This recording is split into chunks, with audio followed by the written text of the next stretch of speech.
voin hi April ni som paria sang hi som ni pathum thole ni ania in zafa in chibai levek ule ni zandar som pakhat borvel khan phura khuwa anupui thattu niarin pusanga chu phura UMA le MTP member ten an mana hemi chungchanga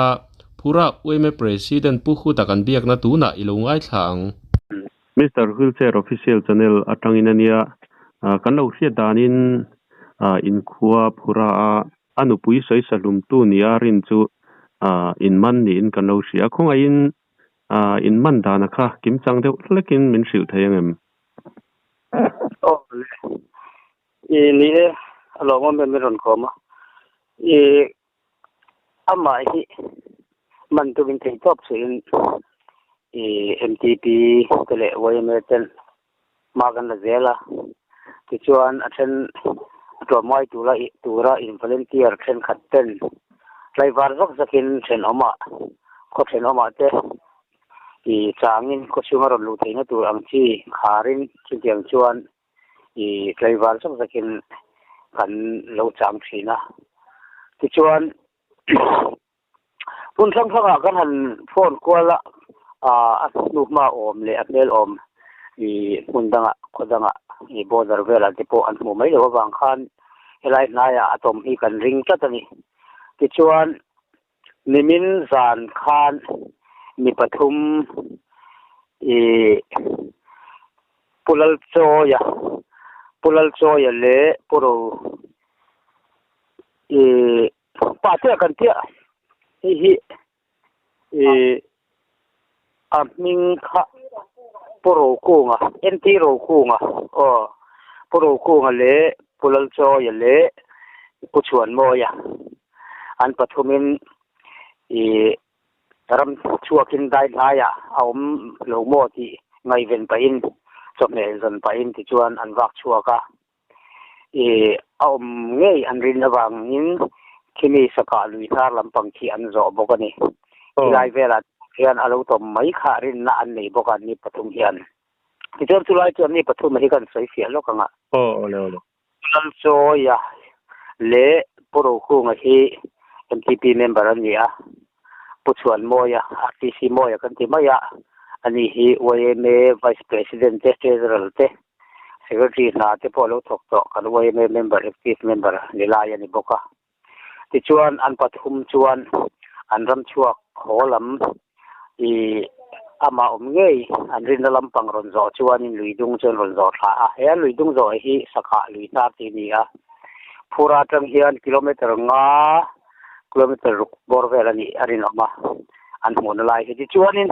ama chu zandar som borvel khan ni in an ringa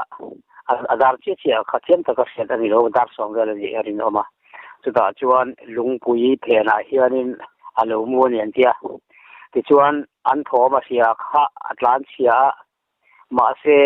he twal thatupa hian enga nei lo wang khanin atlan thalei theilowa ti chuan tros lainan an en zuian an uma ding ron tia ti chuan ading du mai dig lowe an tia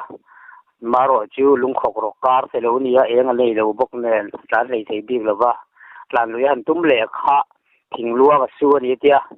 pro kunga zui chak ba dar hianin thingbul han sut khan ale topa ti chuan atlan zui theitalwa mengai dam ro ti in ngai dam mindila aron chunga le tia ti chuan an man chun zoma an kut le ke phuarin chun tiang chuanin an thun khor khoi ho ani ani chuanin ama khanin a beilet te alo tumem nge tumlem lo kalai ka beilet tum lo a raulu tuk zo kamo a rau thong ne ma min ngai dam ru i chalai khuta chuan min pelo sam ula police min peru o ti in ngai dam te ron dil ve chu ni op takani ani chuanin khatia in han man khanin enge thu te zo fi anate in nei to em nge la nei lem lo aman tu te chuan tu tiang em mi zo tian an nei lo wa ti chuan kho chuan an roi tha ti chuan chilaya chian waiting set kilometer khat vela khian a oma longban le tong klong penga khian kilai khian mi pui tam zo kan lo muak ka ti chuan a thenin motorin ki ta motor tlan the na chin lui korna lampang zo chuan an han tu aman tu te pathum chuan an man huna tang chuan an rong kalpuya ti chuan helampang hi an ron phone ko chung an ron phone na ti chuan ko chung atang ti chuan motorin an han la ni motorin an ron tlan lo puya ko chunga mo ti chuan se thein cái ti chuan heta ko chunga bazar building chunga hian MTP den office an leya chumi chunga chuan in kan da luta ti chuan dop na pok an leya atha chan pok an zota ama chan chin champui te po kan zota tiang chuan min chang ve zela ani point eng wanga that nge ani ti te kan han zo khan zuwa ina chuwa ga lom ka thina rima kut ka tha ka atia ma se kha ka chu thiam chan na mai ning kan sia amit ap nu puya tha khan zuri man am lo hrim hima jok hi zu an ina arte an tala chei ho na ten ne ani chumi a chei na an chei na mo na te po chuan kut te po lo tha ka ha kan sia daring ka vela ngi tha kan tia zandar saria tia ma se hi chu do tani zandar som thleng khan chei ho na hunan mangani ti kha sia tani amo dar za te ro chu sei dana diklova ti chuanin a tha dana kha engtin nge tha chemin nge thingfa tin nge islapa engtin nge iti te kha kan tia cross line ka bua atia aba ka kha chu man ro dang man le asoi sakda ne ro chu engba sei du lo mo ani chuan tuna police ku ta in hlan nge engtin nge police ku ta kan zana katia man ania dobna relote NGO leader ten kan nei thu ka chuan police ku ta kan hlan ma la mo ni ma se police ku ta kan van nu po khanin police ho khanin an veng ne lova te mayang an chua pui dei thei bi fi lova sai ha mona vel lampang pan puya arang theyang tara tan chua pui kha police ho khanan duwa mi pui kutuara anuna chan ve mai kha an flawani ti chu ke ni NGO leader te pon kan lawa wang khan mi pui lung oi lo kha an tam sia si sum ve du mai da thin lung an ne ya an puya tha ta thawang hauna khan thina e ne mani khania wang khan police ko ta kan san nu po khan police ho khan an kalpui lei thei bi lova NGO leader te khan thei tok chuin kan veng zo ka kan kuta anuna chan ve mai yang ti kha kan lawa ti chuan NGO leader sub president MTP te khan thei to bin mi pui kha beng dai sam khatuma chun tiang chuan engmo chen kan vel nu khan zingdar thum vela sai halam panin an chua pui thei ta ni police ho chu ani chu phura OMA le MTP te in thorim na aro puya tul thattu in man thei chu in fakom hle mai ani chuan in tin nge ma han lak zel te in tum ya police ko ta ber om to a ke ni chuan eng tiangin nge ma kan lak selang ti ero tun mai achang ka sei thei lova kalam pangka chu la chop te po ni anga ani chuan in atop nan han sei bel du ang chi te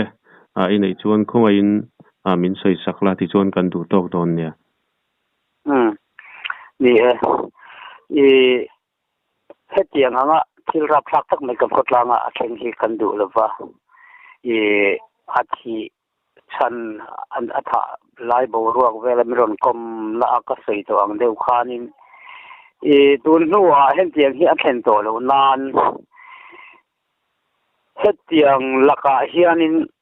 amit chung te entirna na ni kodang ron pen te mo helaya enge mo social na wanga in thana te omle ani vai chuan athat tu he kan mananga kan soi salum ve mayang ti te po kha kan soi tel duwa asan chu thalai ril ru ana emema kan kotlang mi puite kan ril ru na chumi awang chuan tu nu atheng le ani chuan in a that tu hi kan chil lum ve du to mai do na ni ti te kha kan sei duwa chu wang chuan tu nuwa thing to lo fam se ti kan duwa police kuta kan van to lo wanga khotlang mi puiten kan chil lum ma yang chu wang chuan tu man hen tiang ril ru hi lo pu to lo se kan du khop mai ti te ka sei bel tu ni mai se e khonga in ka in kom nam ha sa khanin in khuwa phura na lai taki re chiang lo an oma khonga in sem chian sak thengem phura na lai taka hi phura na hi ni chim to ti he ni thina palak dil na hi chu ka satlang puyanga palak dil hi phura tang hen kilometer ruk ani ya tung kolong le phura in kar lai taka palak dil hi omani phura atanga khothang lam plema chim set a hian palak dil oma ti chuan kol cho pu chu atang sonin kilometer songa pakhat vel hla ani a phura hi chun tiang chona fiat them fiat thei hei hun chep takara puhut inkom na hun thatak mai min siam saka ichunga kalom lutuk a ke ni pokan lome le lom lutuk